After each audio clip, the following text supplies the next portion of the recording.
وعلیکم ورحمت الله تعالی وبرکاته. ګرانو معززینو دوستانو، په خوب کې حلوا تیارول یا حلوا خوراک به څه تعبیر وي؟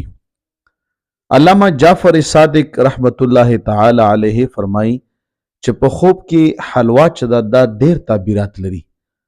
مال، دین خالص او د حلوا خوراک چې دی دا تعبیرین کې دی چې د فرزند د ښکلیدو نه هم تعبیر دی چې الله تعالی به دغه انسان له فرزند ورکي او هغه به بیا ښکلوي.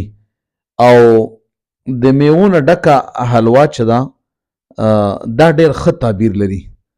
د دغې حلوې چې کوم کې مثال په طور باندې بادام وي، اوزغان وي، دا د فایدې او د منفعت دلیل دی. دغه انسان ته به الله تعالی منفعت ورکوي، فایده ورکوي.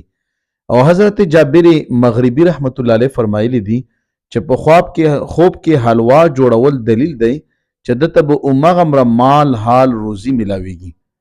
او که چېرته په دې حلوا کې زعفران هم اچولی وي نو د ډېرې بهترۍ دلیل دی.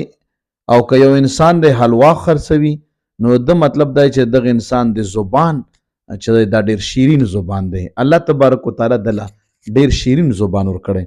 مطلب په هر لحاظ باندې که یو انسان وګوري نو په خوب کې حلوا وګوري، خوري یا خرڅوي یا چاته ورکوي یا ویني یا کور ته راغلی، د فایدې، د مال، دولت، د ښه ژبې، د خوږوالي، د ښه تعلیم، د ښه تربیت او د ښه والي نشانه ده.